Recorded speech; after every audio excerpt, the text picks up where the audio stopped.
PMC ప్రేక్షకులకు, ధ్యాన మిత్రులకు, పిరమిడ్ మాస్టర్స్ అందరికీ హృదయపూర్వక నమస్కారాలు.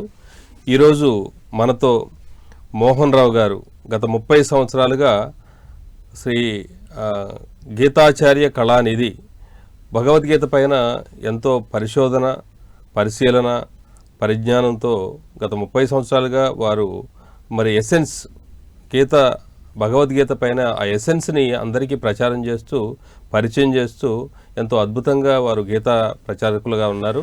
సో వారు ఈరోజు మన పిఎంసి స్టూడియోలో మన ముందున్నారు. నమస్కారం మోహన్ రావు గారు. నమస్కారం అండి. సార్, మీరు భగవద్గీత ఎప్పటి నుంచో మరి అందరికీ ఎసెన్స్ని మరి పరిచయం చేస్తూ మరి అందరికీ టీచ్ చేస్తున్నారు. సో అసలు ఎందుకు దీనిపైన మీకు ఈ అభిలాష కలిగింది సార్? ఎసెన్స్ అంటే సారం అనుకోండి, భగవద్గీత సారము. ఇప్పుడు ఒక్క మాట ముందు చెప్పి తర్వాత చెప్తాను ఎందుకు ఇంట్రెస్ట్ కలిగింది అనేది. అసలు భగవద్గీత అనే పదానికి అర్థం చెప్తానండి ముందు.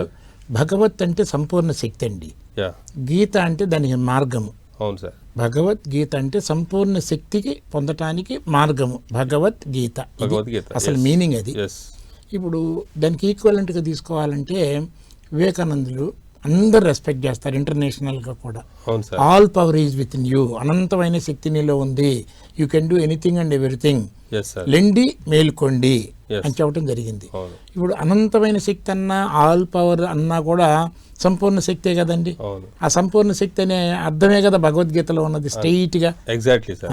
అంటే నీలోనే ఉందని చెప్పబడిన మానవుడే మాధవుడన్నా, నరుడే నారాయణన్నా, అనంతమైన శక్తి నీలోనే ఉందన్నా, అన్నిటికీ అర్థం నీలోనే అనంతమైన శక్తి ఉందన్నారు కదా. దాన్ని స్పష్టంగా తెలుసుకోవడం కోసం మనకి సూచనగా మనకు అందుబాటులోకి వచ్చింది భగవద్గీత అంటే సంపూర్ణ శక్తి మార్గము. ఇదండి పత్రికారు అంటారు భగవంతుడు గీసిన గీత లైన్. భగవంతుడి గురించి భగవంతుడు చెప్పినటువంటి విషయాలు కృష్ణుడి ద్వారా కృష్ణుడి ద్వారా మనకు అందించిన భగవంతుడి సందేశం. కృష్ణుడి ద్వారా వచ్చిన భగవంతుడి సందేశమే కానీ కృష్ణుడి సందేశం కాదండి. కృష్ణుడు ఒక ఉపకరణం చెప్తారు. ఎందుకంటే నాకు పుట్టుక లేదు, మార్పు లేదు, అందరిలో ఉన్నాను, సమానంగా ఉన్నానని మాటలు కృష్ణుడు అయితే చెప్పలేరు కదా మాటలు. కానీ కృష్ణుడిని మనం అందుకే భగవాన్ వాచ అంటారు. కృష్ణుడిని అయితే జగద్గురువుగాను, అత్యున్నతమైన మేధావిగాను అనేక రకాలుగా మనం భావించవచ్చు. కానీ భగవంతుడని అన్నంగానే శరీరాన్ని పట్టుకొని భగవంతుడు అన్నట్టు ఉంటుంది కాబట్టి సో అంత గొప్ప జ్ఞాని. కృష్ణుడు అంటే మనకు తెలిసిన 5000 సంవత్సరాల క్రితం ఉన్నటువంటి ఒక వ్యక్తి, రాజు, అత్యుత్తమైన జ్ఞానం కలిగినటువంటి పురుషోత్తముడు. అందరిలో భగవంతుడు సమానంగా ఉన్నప్పటికీ తనలో ఉన్న భగవంతుడిని, తనతో పాటు అందరిలో ఉన్న భగవంతుడిని స్పష్టంగా అర్థం చేసుకొని ఆ భగవంతుడు ఏం మాట్లాడదలుచుకుంటే ఏం మాట్లాడతాడు అనేది నలుగురికి తెలియటం కోసం తన శరీరాన్ని అప్పచెప్పి తను జీరో చేసుకొని భగవంతుడి తరపున ఆ సందేశానికి తను ఒక ఛానల్గా మారిపోయి చేసిన గొప్ప సందేశం కాబట్టి అందుకని భగవద్గీత అంత గొప్పగా ప్రపంచంలో ప్రతి ఒక్కళ్ళకి తెలియబడుతూ వచ్చిందన్నమాట. Wonderful sir. మీరు ఆ భగవద్గీత పైన మరి ఎంత ఇంట్రెస్ట్గా మరి ప్రచారం చేస్తున్నందుకు మిమ్మల్ని అభినందించాల్సిందే. అయితే ఈరోజు మనం ఈ ప్రత్యేకంగా మనం ఆగస్టు 22 నుంచి 28 వరకు తిరుమల తిరుపతి మరి శ్రీ వెంకటేశ్వర సన్నిధిలో, అది మరి కృష్ణుడు అంటే నారాయణుడి యొక్క అంశాత్మగా మనం ఆయన్ని అందరూ కూడా పూజిస్తూ ఉంటారు. మరి ఆ వెంకటేశ్వర స్వామి సన్నిధిలో మనకు మహతి ఆడిటోరియంలో ధ్యాన యజ్ఞం జరుగుతుంది. ధ్యాన మహాయజ్ఞం. పత్రికారు గత అంటే 99 నుంచి ధ్యాన యజ్ఞాలు, తర్వాత ధ్యాన మహాచక్రాలు, ఇలా రకరకాలుగా కార్యక్రమాలు చేయడం మీకు కూడా తెలుసు. గత 20 ఏళ్ళుగా మీకు పత్రికారితో అనుబంధం ఉంది. సో వారి సాంగత్యంలో మీరు ఎన్నో సందర్భాల్లో కలిసినటువంటి పరిస్థితి. ఏకలవ్య శిష్యులు, దూరం అన్న శిష్యుల కింద లెక్క. తక్కువ సార్లు కలిసినప్పటికీ ఆయన నేను చెబుతున్న విషయాన్ని గ్రహించి 10 మందికి అందించమని చాలాసార్లు నాతో చెప్పడం జరిగింది. ఎందుకంటే పత్రికారి యొక్క ముఖ్య ఉద్దేశం ఈ భూమండలంలో ఉన్న ప్రతి ఒక్క వ్యక్తి నేను ఆ భగవంతుడి యొక్క స్వరూపం, భగవంతుడి నుంచి నేను వచ్చాను, లేదా నేను బుద్ధుడిని. ఎందుకంటే మనల్ని మనం తెలుసుకోకపోతే అన్నిట్లో ఉన్నటువంటి ఆ జ్ఞానాన్ని తెలుసుకోలేము. సో జీవుల్ని కాపాడడం ప్రథమ లక్ష్యం. సో అప్పుడు మనల్ని మనం తెలుసుకున్నప్పుడే మనం కూడా ఆ జీవుల్లో కూడా మనమే ఉన్నామని తెలుసుకున్నప్పుడు మాత్రమే అది సాధ్యం అవుతుంది. కాబట్టి పత్రిక గారు ఏమంటారంటే ఒక్క వ్యక్తికి నాకు ఒక నిమిషమే ఉంది, ఈ భూమండలం అంతా ప్రచారం చేయాలంటే మీరు ఆల్రెడీ ఆ మార్గంలో ఉన్నారు కాబట్టి మిమ్మల్ని ఇప్పుడు నాలాంటి వాడిని సరి చేయడానికి ఎక్కువసార్లు కలవాలి. సో మీరు ఆల్రెడీ సరిగానే ఉన్నారు, మీరు ఆల్రెడీ చేస్తున్న పని అదే కాబట్టి మిమ్మల్ని కలవాల్సిన అంత అవసరం లేదు ఆయనకి. ఆయన ముఖ్య ఉద్దేశం ఏంటంటే ప్రపంచానికి మొత్తం పరిచయం చేయడం. సో వాళ్ళకి పరిచయం చేయడమే పత్రిక గారి యొక్క మహాలక్ష్యం. కాబట్టి అందులో భాగంగా మరి ఈ యజ్ఞం మనం పిఎంసి నిర్వహిస్తుంది ఈ కార్యక్రమాన్ని. అసలు యజ్ఞం గురించి భగవద్గీతలో చెప్పబడినటువంటి విషయం, అసలు పత్రిజీ గారి గురించి చెప్పాలంటే నిజంగా ఈ ఆధునిక అనాదిగా ఉన్నప్పటికీ ఈ శ్వాస మీద ధ్యాస అనేది కానీ ధ్యాన ప్రక్రియలు కానీ ఉన్నప్పటికీ పత్రిజీ చేసినంత కృషి వ్యక్తిగతంగా ఇంకెవరు చేయలేదనే అభిప్రాయంలో నేను ఉన్నాను. అందుకని నాకు ఆయన అంటే ఎంతో గౌరవం అండి. అయితే ఇక యజ్ఞం గురించి అడిగారు కదా, యజ్ఞం గురించి అంటే భగవద్గీతలు అసలు చూసినా ఈవెన్ మామూలుగా చూసినా కూడా భగవంతుడు సర్వాంతర్యామి అని మామూలుగా అందరూ విన్నా, ఆమ్ని ప్రజెంట్, ఆమ్ని పొటెంట్ అని చెప్తారు కదా, సకల శక్తి గలవాడు, సకల జ్ఞానం కలిగిన వాడు అని, అంతటా ఉన్నవాడు అని చెప్తుంటే, మరి అంతటా ఉన్నాడంటే భగవద్గీతలో స్పష్టంగా నేను అందరిలో ఉన్నాను, సమానంగా ఉన్నాను, మార్పు లేకుండా ఉన్నాను, అందరిలో ఉన్న నన్ను ఎవరైతే గుర్తిస్తూ ఉంటారో వాడు నాతో ఉన్నట్టే. ఎందుకంటే నేను ఎక్కడో లేను, నేను ఎక్కడో అందరిలో ఉన్నాను, జీరో డిస్టెన్స్లో ఉన్నాను గ్రహిస్తే అని చెప్పి ముఖ్యంగా అందరిలో ఉన్నానని చెబుతున్నప్పుడు అందరూ కూడా అంటారండి, ఎక్కడున్నారు భగవంతులు అంటే నీలోనే ఉన్నారు, నాలోనే ఉన్నారు. కానీ నాలో ఉన్నారా నేనుగా ఉన్నారా అని ప్రశ్నిస్తే, నేను వేద పాఠశాలలో కొన్ని క్లాసులు చేసిన తర్వాత స్పష్టంగా భగవంతుడి గురించి, భగవంతుడి యొక్క ఉనికిని గురించి మాట్లాడిన తర్వాత వాళ్ళ ప్రిన్సిపాల్స్ వాళ్ళు వచ్చినప్పుడు వాళ్ళకు కూడా తెలియదు వీళ్ళు ఏమర్థం అంటే, భగవద్గీతలో మరి భగవంతుడు నీలో ఉన్నారని చెబుతూ ఉంటారు కదా, నీలో భగవంతుడు ఉన్నాడు అనేది సత్యమా, నేనుగా నాలో భగవంతుడు ఉన్నాడు అనేది సత్యమా, నేనుగా భగవంతుడు ఉన్నాడు అనేది సత్యమా అంటే అందరూ కూడా నేనుగా భగవంతుడు ఉన్నాడు, నాలో కాదు, నాలో ఎముకలు ఇది అది అన్నీ మారే ఉన్నాయి, నేను అనేది ఒక్కటే మార్పు లేకుండా నేనుగా అందరిలో సమానంగా భగవంతుడు ఉన్నాడు అని స్పష్టంగా వాళ్ళకి అవగాహన కలిగిందండి. అంత చక్కగా చెప్పగలిగారు. అందుకని ఒక శ్లోకంలో 9వ అధ్యాయం 4వ శ్లోకంలో అది యజ్ఞో అహమేవ అత్ర దేహే దేహభృతాంవరా అంటాడు. ఈ శరీరం ధరించిన వాళ్ళలో శ్రేష్ఠుడా, ఈ శరీరంలో అతి ముఖ్యంగా అది యజ్ఞ అంటే, జ్ఞ అంటే తెలుసుకోవటం అంటే, అజ్ఞ అంటే తెలియకుండా ఉండటం. ఇప్పుడు ఒక శ్లోకంలో అంటాడు, అగ్నస్య అశ్రద్ధదానస్య సంశయాత్మ వినశ్యతిని. అగ్నస్య అంటే తెలుసుకోకపోయినా, ఒకవేళ తెలుసుకున్న పైన తెలుసుకున్న, అగ్నస్య అంటే తెలుసుకోకుండా. రెండోదేమో అశ్రద్ధదానస్య అంటే తెలుసుకున్న దాన్ని నిలుపుకునే శ్రద్ధ లేకపోయినా, ఒకవేళ నిలుపుకున్న శ్రద్ధ ఉన్న సంశయాత్మ అనుమానం ఉన్న మనసు గలవాడు వినశ్యతి పూర్తిగా నష్టమైపోతాడు అని చెప్తే, మరి జ్ఞ అంటే తెలుసుకోవటం, యజ్ఞాత్మ అంటే యజ్ఞ అంటే జ్ఞ అంటే తెలుసుకోవటం, యజ్ఞ అంటే ఎవరిని తెలుసుకోవాలో అతన్ని తెలుసుకోవటం. ఇప్పుడు సృష్టి అందరూ అనుకునేది భగవంతుడే కదండి. ఇప్పుడు బ్రహ్మ విష్ణు మహేశ్వరులు కూడా బ్రహ్మలోకంలో, విష్ణులోకంలో, ఆయన వైకుంఠంలో వాళ్ళ సరస్వతి లేకుండా ఈయన సృష్టి చేయలేదు, లక్ష్మి లేకుండా ఆయన మెయింటైన్ చేయలేడు, దుర్గాదేవి శక్తి లేకుండా ఆయన లయం చేయలేడు. ఇది ఎందుకంటే మనలో కొత్త అలవాట్లు ఏర్పరచుకోవడం తేలిక, కానీ తొలగించడానికి చాలా శక్తి కావాలి.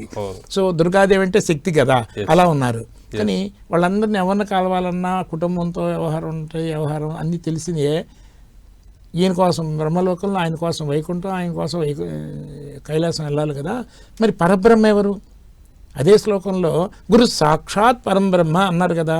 మరి పరబ్రహ్మ అంటే ఎక్కడు? పరబ్రహ్మ అంటే ఏ భార్య లేదు, పుట్టిన లేదు, ఎక్కడ లేదు, ఒక లోకం లేదు, సృష్టి మొత్తం వ్యాపై అందరిలో సమాన పరబ్రహ్మన్నా, పరమాత్మ అన్నా, భగవంతుడన్నా, సత్యం అన్నా ఒకటేనండి. సో అది అంటే ప్రతి వాళ్ళు ఆ భగవంతుడిని పరబ్రహ్మనే పట్టుకుంటే ఈ అత్యున్నతమైన దేవతాశక్తులు వీళ్ళందరూ కూడా మనతో పాటు ఉన్నట్టే లెక్క. అలాంటప్పుడు భగవంతుడిని అనుకోండి, ఇంకో పేరు కామన్ నేమ్ కాబట్టి భగవంతుడు అందాం, సత్యాన్నే భగవంతుడు అందాం. ఆయన్నే ఆ శ్లోకంలో వాడింది పరబ్రహ్మ అని. Yes, మరి sir. తెలుసుకోవాలనుకుంటారు కదా అందరూ.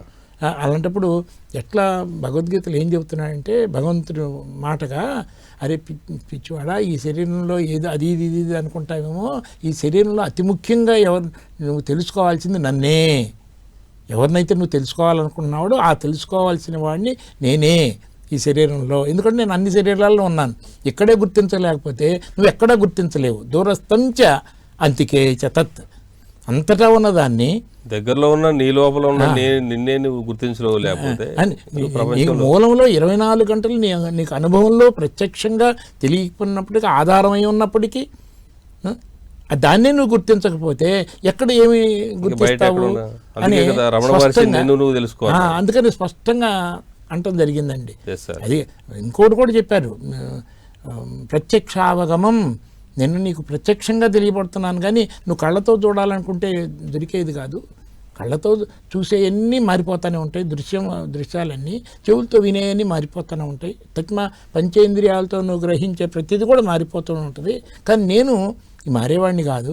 ఈ మారేవాటన్నిటికీ ఆధారంగా ఉన్నాను, మార్పు లేకుండా ఉన్నాను. వినశ్యస్తూ అవినశ్యంతం, మారి నాశనం అయ్యే శరీరంలో మార్పు లేకుండా, నాశనం లేకుండా సమానంగా అందరిలో ఉన్నాను, ప్రత్యక్షంగానే తెలియబడుతున్నాను. అంటే ఇక అసలు గమ్మత్తుగా ఉంటుందండి. అసలు నార్మల్గా ఏంటంటే ఈ ధ్యాన దీనిలో ఇప్పుడు అన్నదానం ఉంది, దాన్ని మించి జ్ఞానదానం ఉంది.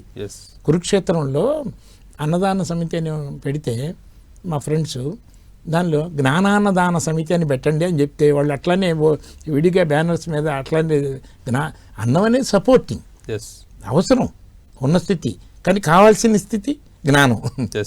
సో ఆఖరికి అన్నపూర్ణే సదాపూర్ణే శంకర ప్రాణవల్లభే జ్ఞాన వైరాగ్య. నిజంగా ఈ శ్లోకం నేను నేర్చుకోలేదండి, కానీ మన వాళ్ళు అందరూ మనకు అందిస్తున్నారు కదా. వద్దన్న క్రెడిట్ అంతా వాళ్ళకి ఇవ్వాలి. జ్ఞాన వైరాగ్య సిద్ధ్యర్థం, జ్ఞాన వైరాగ్య సిద్ధ్యర్థం భిక్షాందేహీచి పార్వతి అన్నది నిజంగా అన్నం అడగలేదు. అన్నపూర్ణే సదాపూర్ణే జ్ఞానం. ఏ జ్ఞానంతో పూర్ణత్వాన్ని నేను అనుభవిస్తామో, మనకి పూర్ణత్వాన్ని ఇచ్చేదే నిజమైన అన్నం అండి. నిజమైన అన్నం అంటే జ్ఞాన అన్నమే నిజమైన అన్నం.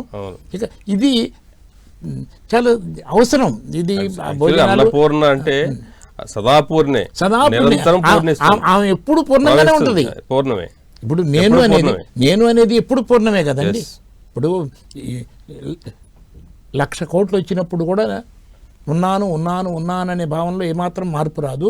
ఉన్నది మొత్తం పోయినా కూడా నేను ఉన్నాను ఉన్నాను ఉన్నాను అనే భావనలో ఏమాత్రం అణుమాత్రం కూడా తక్కువ కాదు.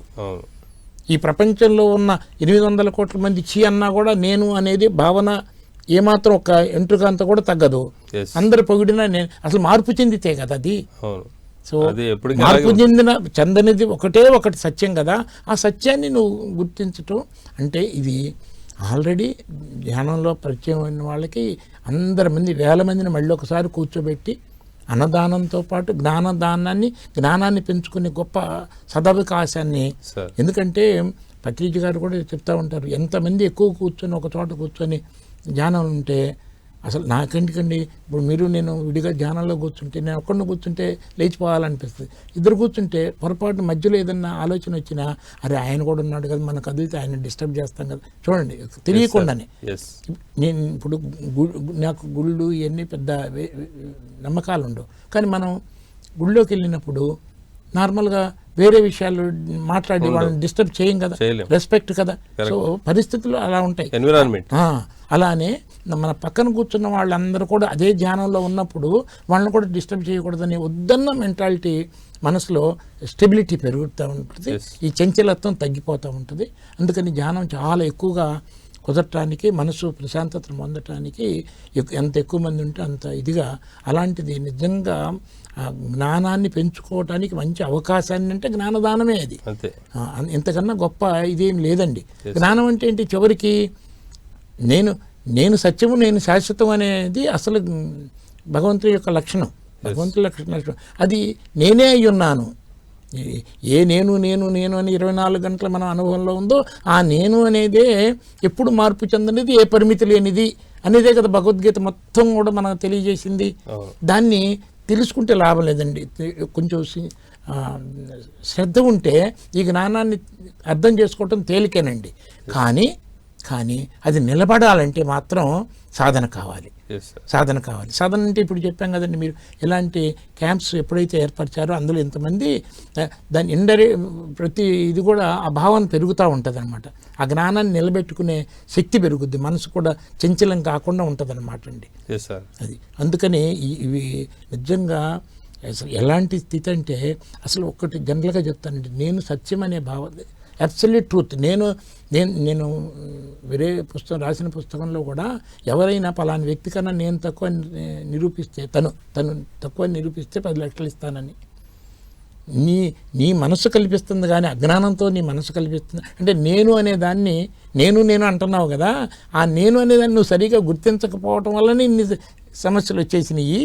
ఆ నేనుని ఎంతగా గుర్తిస్తే అంతగా దైవ లక్షణాలు పెరుగుతాయి, ఎంత తక్కువ గుర్తిస్తే అంతగా రాక్షస లక్షణాలు పెరుగుతాయి. సో ఆ దైవ లక్షణాలను పెంచుకోవడానికి, నేను అందరిలో ఉన్న నేను గుర్తించుకోవడానికి ఈ యజ్ఞం అనేది యజ్ఞం అంటే యజ్ఞ అంటే ఏందైతే తెలుసుకోవాలో దాన్ని తెలుసుకోవటం అంటే ఒక రకంగా అందరిలోనూ సమానంగా ఏకంగా విడివిడిగా కాదు, అఖండ మండలాకారం వ్యాప్తం ఏన చరాచరం తత్పదం దర్శితం ఏన తస్మై శ్రీ గురవే. అలాంటి జ్ఞానం పెంచుకోవడానికి, గురువు అంటే జ్ఞానమే కదండి, అలాంటి జ్ఞానం పెంచుకోవడానికి ఇంత మహదావకాశాన్ని మన ఈ యజ్ఞం, జ్ఞాన యజ్ఞం అనేది కల్పిస్తున్నారంటే, అసలు పత్రిజీ సిస్టమ్స్ అన్నీ కూడా చాలా సింపుల్గా ఉంటాయండి. అసలు కొన్ని భగవద్గీతలు అన్ని విషయాలు ఉంటాయి, లేకపోతే ఇంకా వేరే ఉన్నాయి కదా, ఉపనిషత్తులు అంటారు, బ్రహ్మసూత్రాలు అంటారు, ఎన్నెన్నో ఉన్నాయి. ఎంత ఎక్కువ వెళ్తే అంత కన్ఫ్యూజన్ అవుతారండి. సింపుల్. అసలు నేను నా జుట్టు తక్కువ అయితే నేను తక్కువ కాను కదా, అదే కనుక కరెక్ట్ అయితే నా పొట్ట ఎక్కువ అయితే నేను ఎక్కువ అవ్వాలి కదా, నా ఆస్తి తక్కువ అయితే నేను తక్కువ అయితే, నా ఆస్తి తక్కువ అయితే నేను తక్కువ అనుకున్నవాడు, నా చదువు ఎక్కువ అయితే నేను ఎక్కువ. ఇన్ని నేనులు ఉన్నాయా? ఒక నేను ఉందా? ఒకటే నేను కదా, ఇది ఎప్పుడు మారలేదు కదా. ఇది అర్థం చేసుకోవడం చాలా తేలిక కదండి. అది నిలబెట్టుకోవటానికి మాత్రం ఇలాంటి ధ్యాన సభలు, ధ్యానం కంటిన్యూస్గా. ధ్యానం అంటే ఏంటంటే తెలుసుకున్న జ్ఞానాన్ని మాటిమాటికి గుర్తు నిలబెట్టుకునే ప్రయత్నమే కదా ధ్యానం అంటే. సో ఆ ధ్యానం లేకపోతే ఇన్ని తెలుసుకున్నా వేస్ట్ కదండి. అసలు ఇన్ని మాటలు చెప్పకుండానే ముందు అసలు శ్వాస మీద ధ్యాస అంటేనే అసలు ఎంత సింపుల్ ఇదండి. ఇప్పుడు ఇష్టం వచ్చిన ఒక విషయం గురించి ఎక్కువ ఆలోచిస్తేనేమో అది లేదు అని బాధ ఉంటుంది. ఇష్టం ఒక వస్తువు ఎంత ఎక్కువ ఇష్టపడితే అది లేదని బాధ ఉంటుంది. ఇష్టం ఉన్న వాళ్ళు ఎవరన్నా మన ఇంటికి వచ్చారనుకోండి, రాక వచ్చారు ఏదో చేయాలని ఆరాటం పెరుగుద్ది, ప్రశాంతత పెరగదు. ఆనందంగానే ఉంటుంది కానీ ఆరాటం ఉంటుంది, ఇది లేదే రాక వచ్చారని. ఆ రకంగా ప్రశాంతత కోలుకోడు. మరి ఇష్టం లేని వాళ్ళు వచ్చారనుకోండి, వాళ్ళు పోయిందాక ప్రశాంతత ఉండదు. రెండు కూడా అంటే ఇష్టం ఉన్నా మనం ప్రశాంతంగా ఉండలేము, ద్వేషం ఉన్నా అంతకన్నా ప్రశాంతంగా ఉండలేము. అవునా? రెండు కానీ మనం కోరుకుంది ఆనందం అన్నా, ప్రశాంతత అన్నా, నిండుదనం అన్నా, తృప్తి అన్నా, భయం లేని స్థితి అన్నా, అభయం అన్నా, అన్నిటికీ ఒకటే లక్షణం కదా పూర్ణత్వాన్ని. మరి ఎప్పుడైతే ఈ రాగద్వేషాలకు అతీతంగా మనం ఉన్నామో అప్పుడు ఆ స్థితిని మనం అనుభవిస్తాం. అది భగవద్గీతలో స్పష్టంగా చెప్పింది. రాగద్వేష వియుక్తైస్తు విషయాన్ని ఇంద్రియైశ్చరన్ ఆత్మవైశ్యైర్ విధేయాత్మ ప్రసాదం అధిగచ్చతి. రాగాన్ని ద్వేషాన్ని రెండు వదిలి ఎన్ని చేస్తున్నా సరే, ఎన్నిట్లో ప్రవర్తిస్తున్నా సరే, ఏదున్నా నేను ఉన్నాను, ఏది లేకపోయినా నేను ఉన్నాను. నాకు 4 రూపాయలు లాభం వస్తే నేను ఎక్కువ కాలేదు, 4 రూపాయలు నేను మారలేదు. ఫిజికల్ కన్వీనియన్స్లో, మనసులో, శరీరంలో కొంచెం తేడాలు ఉంటే ఉండొచ్చు కానీ నేనులో ఏ మార్పు లేదు. ఇది గుర్తించిన వాడు స్టేబుల్గా ఉంటాడు కదా. అందుకని రాగద్వేషాన్ని 2 వదిలిపెట్టుకున్నాడు. ఎందుకంటే వాడు మెచ్చుకుంటే నేను ఎక్కువ కాదు, 1,00,000 రూపాయలు ఎక్కువ లాభం వస్తే నేననేది పెరగదు, 1,00,000 రూపాయలు ఉన్నది పోతే నేను తగ్గదు అనేది తెలుసుకున్నవాడు ఇష్టాలని అయిష్టాలకి ఇరుక్కుపోవాడు అనమాట. ప్రసాదం అధిగచ్చితంటే మరి మాటికి 2 ఇష్టాలకు అయిష్టాలకు అతీతంగా ఉంటాట. అసలు ఖాళీగా ఉండదు కదా మనసు. ఇక చెప్తారు కదా, కోతి లాంటిది, కళ్ళు తాగింది, ఉప్పు దక్కింది, అలాంటిది మనసు ఊరుకుండా. అయితే పత్రిజీ గారు చెప్పింది చూడండి, ఒకటేమో ఏమి చేయకుండా ఉండలేము, మనసుని జీరో చేయలేము. మరి ఏం చేయాలి? రాగము ద్వేషం రెండు లేని ఒక వస్తువుని పట్టుకొని మనం ఉంటే అప్పుడు మనం ఏదో ఒకటి, అది నువ్వు ఖాళీగా ఉన్న వస్తువుని చూస్తే మళ్ళీ మనసు మళ్ళీ అటు ఇటు వెళ్తుంది. అది కొంచెం ఆడుతుంటే, ఇది డ్యాన్స్ వేస్తుంటే డ్యాన్స్ చేయాలా, మళ్ళీ దాని మీద మనకి ఇష్టాలు ఉండకూడదు. అట్లాంటిదైతే మనసు అటు ఇటు వెళ్ళదు. అయితే శ్వాస కన్నా వేరేదేముందండి? శ్వాస మీద మనకి ఇష్టం ఉండదు, అయిష్టం ఉండదు. అది డైనమిక్గా ఉంది. అవునా? మనకు ఆధారమై ఉన్నది. మరి అది లేకపోతే మనం ఉండలేము. మరి శ్వాసను గమనించేటప్పుడు ఇష్టం పెరగదు, అయిష్టం పెరగదు. సో బంధం లేదు. మైండ్ ఆల్మోస్ట్ ఏ విషయం లేని దాంతో దాదాపు సమానం అండి. అందుకనే శ్వాసను గమనించమని చెప్పటం కారణం. వండర్ఫుల్. అది కూడా సీరియస్గా గమనించకూడదు, మళ్ళా సహజంగా. అది మనసు అటు ఇటు వెళ్లకుండా ఉండటానికి మాత్రమే శ్వాస మీద ధ్యాస. కానీ దాన్ని కూడా సీరియస్గా గట్టిగా నువ్వు అబ్జర్వ్ చేయాలని కూడా సహజంగా జరుగుతున్న శ్వాస ప్రక్రియని గమనించాలి. ఈ ప్రాసెస్లో దాన్ని గమనిస్తూ ఉంటే రాగద్వేషాలు లేవు కాబట్టి స్ట్రెస్ తగ్గిపోద్దండి. స్ట్రెస్ తగ్గితే ఆటోమేటిక్గా మన బాడీలో ఎనర్జీ కన్జంప్షన్ తగ్గిపోద్ది. అప్పుడు శ్వాస కదా ఎనర్జీకి మెయిన్ కారణం. మరి శ్వాస అవసరం తగ్గిపోద్ది, శ్వాస తగ్గుతూ ఉంటుంది. శ్వాస తగ్గుతూ ఉంటే ఇంకా ప్రశాంతత పెరుగుద్ది, ప్రశాంతత పెరుగుతుంటే ఇంకా శ్వాస తగ్గుద్ది.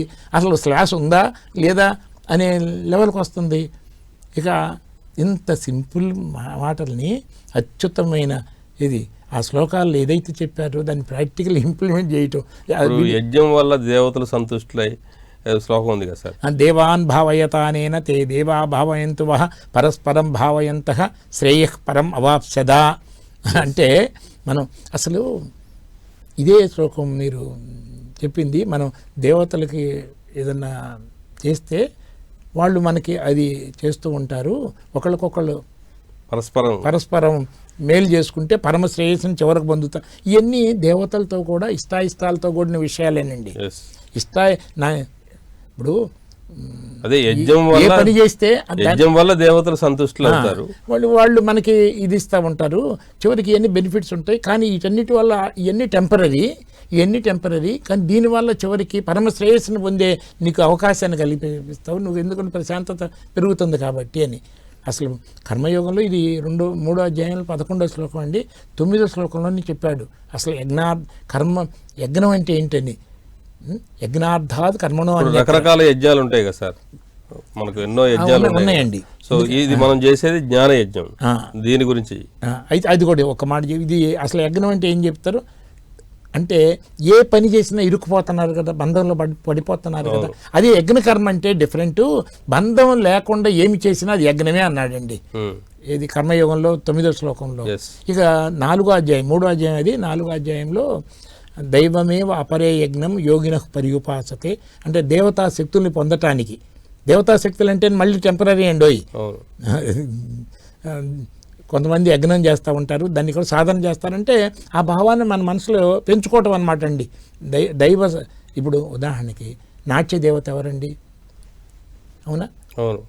ఓ పిల్లలు ఎవరన్నా కొత్తగా నాట్యం చేసుకోవడానికి అక్కడ వెళ్తే తప్పుడు చేస్తే పక్కాళ్ళు నవ్వితే ఇన్సల్ట్ ఫీల్ అయ్యి అవమానం ఫీల్ అయ్యి ఇంటికి వచ్చి ఎడుతా నేను వెళ్ళనంటే వాళ్ళమ్మ నటాచార్య ఉంటారు కదా, ఆయన మన శివుడినే నాట్యానికి అది ఆ నటరాజు ఉంటారు కదా, అది తీసుకెళ్ళి చూడమ్మా ఈయన ఎంత నీకు నాట్య శక్తినన్నా ఇవ్వగలడు, నువ్వు కొంచెం ఆయన నమ్ముకుని ఒక దండం పెట్టుకో, పూల అర్పించు, ఆయన నీకు వీళ్ళందరినీ మించిపోయే డ్యాన్స్ ఇవ్వగలడు నటరాజు అనగానే ఈ అమ్మాయిలో ధైర్యం వస్తుంది. ధైర్యం వచ్చేసి అప్పుడు తప్పులు అవుతాయి మొదట్లో, కానీ ఆయన ఎంతగా నువ్వుకుంటే నెమ్మదిగా ఆయన నమ్మి నువ్వు ప్రాక్టీస్ చెయ్యి అనగానే అప్పుడు ఇవాళకైతే నేను పర్ఫెక్ట్ చేస్తానని ఆ నమ్మకం తన పెట్టడం వల్ల ఎవరు నాకు సహాయం చేయడానికి ఉన్నారు అనే ఒక ధైర్యం. అంటే ఇక్కడ ఎక్కడ ఏం జరిగిందంటే ఈ అమ్మాయికి ఉన్న నమ్మకాన్ని పెంచారు, తన ద్వారా సాధన వల్ల తనలోనే సహజంగా లోపల దాగి ఉన్న ఈ నాట్య శక్తి నాట్య కళ బయటకు వచ్చేసిందండి. అంటే నాట్య కళ అనేది లోపలే ఉన్నాయి, ఉంది. అంటే దేవత లోపలే ఉన్నారు. నేను అనేది లోపల ఉంది. నేను మీద ఆధారపడిన కళ, Yes. కళలు ఉండేది చిత్తంలోనండి. Yes sir. అన్నీ నేను మీద ఆధారపడ్డాయి, సృష్టి భగవంతుని ఆధారపడ్డాయి. కానీ ఈ కళలన్నీ భగవంతుని మీద ఆధారపడ్డాయి కానీ భగవంతులు కాదు. అనేక కళలు, అన్ని కళలు మనం ఉన్నాయి. దేని మీద సాధన చేస్తే ఆ శక్తి బయటకు వస్తుంది. సో అది ఇప్పుడు యజ్ఞం అని, ద్రవ్యయజ్ఞ, తపోయజ్ఞ, యోగయజ్ఞ, తదా స్వాధ్యాయ జ్ఞాన యజ్ఞ యతే సంస్కృతవర్త అంటే మనలో తెలుసో తెలియకో అనేక రకాల ఇష్టాలని అయిష్టాలు పెంచుకున్నాం కదా. తెలియక ఇది ఉంటే నేను గొప్పగా ఉంటాను, ఇది ఉంటే నేను ఉన్నాను, అయిష్టాలు పెంచుకున్నాం కదా. అవన్నీ కరెక్ట్ కాదు కదా. ఆ ఏర్పరచుకున్న మీనింగ్స్ అన్నీ, అర్థాలన్నీ అర్థం లేనియే కదా. ఇది ఉంటే తృప్తి, ఇది ఉంటే ఇదని కల్పించుకున్నాయే కదా. ఈ కల్పించుకున్న భావాలలో ఇరుక్కుపోయాం కదా. వీటన్నిటిని మెల్లాలుగా మనని ఇరికిస్తున్నాయి కదా. వీటన్నిటిని మెల్లాలన్నింటినీ అంటే వాసనలు అంటారు, ఇంప్రెషన్స్ అంటారు, ఇష్టాయిష్టాలు అంటారు. వీటన్నిటిని కడిగేస్తే చక్కగా ఉన్నతమైన స్థితికి వెళ్తాము. దీనికి స్వాధ్యాయ జ్ఞాన యజ్ఞాస్ అని చివరి అన్నాడు. ద్రవ్యయజ్ఞం, తపోయజ్ఞం, యోగయజ్ఞం. యోగం అంటే సాధన. సో స్వాధ్యాయ జ్ఞాన యజ్ఞాస్ అంటే నేను అనే దాని గురించి మీరు కూడా ఉదయిస్తున్నారు కదా. ఏది మారినా చిన్నప్పటి నుంచి ఎత్తు, లావు, బరువు, మనసు, బుద్ధి అన్నీ మారినా ఫోటో నేనే ఈ నేను అంటారు కానీ ఈ జ్ఞానం బాగా వివరించుకుంటూ స్వాధ్యాయ తన్ను తాను తెలుసుకొని తను తాను అధ్యయనం చేసే అది కూడా యజ్ఞం అంటున్నారండి. అంటే అదే కదా యజ్ఞ అంటే అసలు తెలుసుకోవాల్సింది. సో యజ్ఞం అంటే ఎవరినైతే తెలుసుకోవాలో వాళ్ళని తెలుసుకుంటే నేను అనేది పరిమితి లేనిది, అందరిలో ఉంది, సమానంగా ఉన్నది అని ఈ బుద్ధి ఎంతగా గుర్తిస్తే అంత లిబరేట్ అయి ఉంటుంది. Wonderful sir. సో ఈ భగవద్గీతలో యోగా, ధ్యాన, స్వాధ్యాయ అన్ని కలిపి ఉన్నటువంటి ఈ యజ్ఞం, అలాగే అన్నప్రసాదం. అది బేసిక్ కావాలి కదండి. అన్నదాన యజ్ఞం వచ్చిన వారికి మరి ఆహారం కూడా చాలా అవసరం కాబట్టి ఆ యజ్ఞం ద్వారా అందరికి అన్నట్టుగా నా అత్యత్నతస్తు యోగో అస్తి నచ ఏకాంతం అనస్నత. అసలు తినని వాడికి యోగం కుదరదు, మరీ తింటా కూర్చున్న వాడికి యోగం కుదరదు అని అట్లా నేను నిద్ర గురించి అన్నిటి గురించి చెప్పాను. కాబట్టి ఇవన్నీ ఒక్క ప్లేస్లో అందరికి అందించడం. 7 రోజుల పాటు ఈ ఇంత అద్భుతమైనటువంటి ఈ జ్ఞాన యజ్ఞాన్ని మరి అందరినీ ఆహ్వానించవలసిందిగా, ఎవరు ఎంతగా వాడుకుంటే వాళ్ళకి అంతగా ఉపయోగపడుతుంది. మీ ద్వారా అసలు ఇది ఇందులో అటెండ్ అయ్యే వాళ్ళు అదృష్టవంతులు, అంతకన్నా నేను చెప్పలేను. అదృష్టవంతులు. ఎందుకంటే అసలు ఇలాంటి అవకాశం మాటిమాటికి రాదు కదండి. అందరూ ఒక చోట కూర్చునే అవకాశం మాటిమాటికి రాదు. తర్వాత ఇలాంటి క్యాంపులు అటెండ్ అయిన తర్వాత ఏమవుతుందంటే ఆటోమేటిక్గా వాళ్ళు ఇంటి దగ్గర చేసుకునే ఈ అలవాటు కూడా పెరిగిపోతుంది. ఎందుకంటే ఎంతో రిలీఫ్ పొంది ఉన్నారు కదా. అంటే ఇంత రెగ్యులర్గా ఇన్ని గంటలు, ఇది దాదాపు 6 గంటల సేపు ధ్యానం ఉంటున్నారంటే, కాకపోతే అందులో సగానికి సగమన్నా ఇంట్లో చేసుకున్నా కూడా దైనందిన కార్యక్రమాలు అన్నీ చేసుకున్నప్పుడు కూడా ప్రయోజనం బాగుంటుంది. ఎందుకంటే అన్ని పనులు పక్కన పెట్టమని ఎక్కడ కూడా చెప్పలేదు కదా మనకి. సో శక్తివంతంగా మనం నిజంగా జీవించవచ్చండి. బతకటాన్ని అనే దాన్ని మర్చిపోయి జీవించడం కావాల్సినటువంటి అద్భుతమైన జ్ఞానం ఈ యజ్ఞం ద్వారా అందించుకుంటాం. నేను సత్యం అనే దాన్ని ఏది యజ్ఞ అంటే దేన్నైతే గుర్తించాలో దాన్ని ఎంతగా గుర్తిస్తే అంతగా జీవిస్తూ ఉంటాం. దాన్ని గుర్తిస్తే కేవలం బతకడం కోసం కింద మీద పడుతాం. Yes sir, wonderful sir, thank you sir. మంచిదండి. సో ఈరోజు ఎంతో అద్భుతంగా వచ్చి వారి యొక్క అద్భుతమైనటువంటి జ్ఞానాన్ని మరి భగవద్గీతలో యజ్ఞం గురించి ఎంతో అద్భుతంగా వివరించారు. Thank you. నమస్కారం సార్.